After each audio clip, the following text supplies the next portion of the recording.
এতগুলো মানুষ মারা গেছে। আমি একজন পুলিশ, এর বাইরে আমি একজন ছাত্র ছিলাম। পড়ালেখা শেষ করে আমি চাকরিতে ঢুকছি, এটা আমার অপরাধ না। আমার ডিপার্টমেন্টকে কলুষিত করছে, এটা অপরাধ। আমি একজন সন্তানের বাবা, আমার 2 বছর বয়সে একজন সন্তান আছে। তবে একজন বাবা হিসেবে আমি এগুলো আমি মেনে নিতে পারি নাই।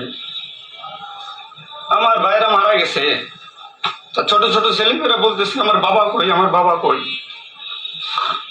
এগুলো মেনে নেওয়া যায় না, এগুলো কোনো মতেই মেনে নেওয়া যায় না। যারা সাধারণ মানুষ মারা গেছে তাদের পরিবারের কি অবস্থা? আজ আমার পুলিশে যেখানে পাচ্ছেন সেখানে নির্মম ভাবে মৃত্যুবরণ করতেছে, পিটিয়ে পিটিয়ে মারতেছে। এর কারণ কি? আজ আমাদের কিছু সন্তানরা শিক্ষিত বড় মহলের অফিসারদের কারণে। তারা বিভিন্ন লোকের তোষামতি করে বিভিন্ন পর্যায়ে আমাদের ঘাড়ে বন্দুক রেখে তারা মনে করেন দিনের পর দিন আমাদের নির্যাতন করে মানুষের বিরুদ্ধে লেলাই দিছে। হাজার হাজার কোটি টাকার মালিক হয়ে তারা এখন টাকা দিচ্ছে। এই মৃত্যুর ভাই, পুলিশ মৃত্যুর ভার কে নেবে? পুলিশের মৃত্যুর বিচার হবে না এই বাংলাদেশে, আমি জানি। কিন্তু যারা এই নির্দেশদাতা, যারা এই নির্দেশ দিয়েছেন, তাদের প্রত্যেকের বিচার হবে। এবং চিহ্নিত যেসব পুলিশ অফিসারে পুলিশ ডিপার্টমেন্টে আছে তাদের অবিলম্বে প্রত্যাহার চাই এবং তাদের বিচার চাই, যারা নির্দেশ দিয়ে সাধারণ মানুষকে খুন করাইছে পুলিশকে দিয়ে।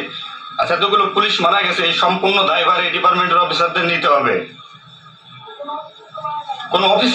কোন অফিসার দেখছেন রাস্তায় মারা গেছে? মারা যায়নি। তারা নির্দেশ দিয়ে সরে গেছে, পুলিশকে সামনে ঠেলে দিয়ে এটা হত্যাকাণ্ড। এই হত্যাকাণ্ডের বিচার আমি চাই, সমগ্র পুলিশ ডিপার্টমেন্টের এই হত্যাকাণ্ডের বিচার চাই। অবিলম্বে সব দুর্নীতিবাজ পুলিশ কর্মকর্তাদের অব্যাহতি দিয়ে তাদের শাস্তির আওতায় আনতে হবে। এই পুলিশ হত্যার দায়, এই পুলিশ হত্যার বিচার তাদের দিয়ে করতে হবে। আমি জানি না আমার এই কথা বলাতে আমার কি হবে না হবে, আমি সে পরোয়া করি না। আমি শঙ্কিত সেই পরিবার নিয়ে, যারা যারা মারা গেছে, তাদের ফ্যামিলি, তাদের বউ বাচ্চাগুলো এতিম হয়েছে। তা সাধারণ মানুষ মরেছেন, আমি তাদের থেকে ব্যথিত। নির্মম ভাবে অত্যাচার করছে, এগুলো মেনে নেওয়ার মতো না। আমি সবাইকে অনুরোধ করব, আমার ভাই বন্ধু যারা আছেন, আমি কোনো উস্কানিমূলক কথা বলতে এখানে আসি নাই, আমি এখন সত্যি বাস্তব কথা বলতে আসছি।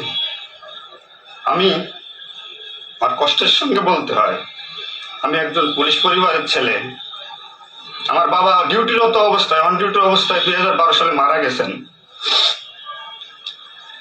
আমি পরিচয় দিতে পারছি মানুষের কাছে, আমি একজন পুলিশের সন্তান। আমার ছেলে মেয়ে কিভাবে পরিচয় দেবে তাদের সহপাঠীদের কাছে যে আমার বাবা একজন পুলিশ? কিভাবে পরিচয় দিবে? সিসি করবে? আজ মানুষের কাছে, জাতির কাছে, সমগ্র পৃথিবীর কাছে মানুষ আজকে ভিলেন রূপে পাবলিক পরিচয় হয়ে গেছে। এই মানুষগুলো, এদের মৃত্যুর ভার, পুলিশ হত্যার ভার ডিপার্টমেন্টের সর্বোচ্চ পর্যায়ে থেকে সর্বনিম্ন পর্যায়ে এর সাথে যারা জড়িত ছিলেন তাদের দেওয়া লাগবে, তাদের এগেনস্টে হবে। প্রত্যেকটা পুলিশ সদস্য আজ বাইরে বেরোতে ভয় পাচ্ছে, মৃত্যুর ভয়। এখনো অনেক জায়গায় আমি নিউজ পাইলাম সকালবেলা, অনেকে পুলিশ মরে গেছে, তার কোনো হদিস নাই। এখন অনেকে আটকা আছে, সবাই প্রাণ ভয়ে, আজ পুলিশ প্রাণ ভয়ে লুকাচ্ছে। কিসের জন্য? আপনাদের কারণে, আপনাদের স্বার্থ উদ্ধারের কারণে পুলিশকে ব্যবহার করছেন প্রত্যেকটি ক্ষেত্রে।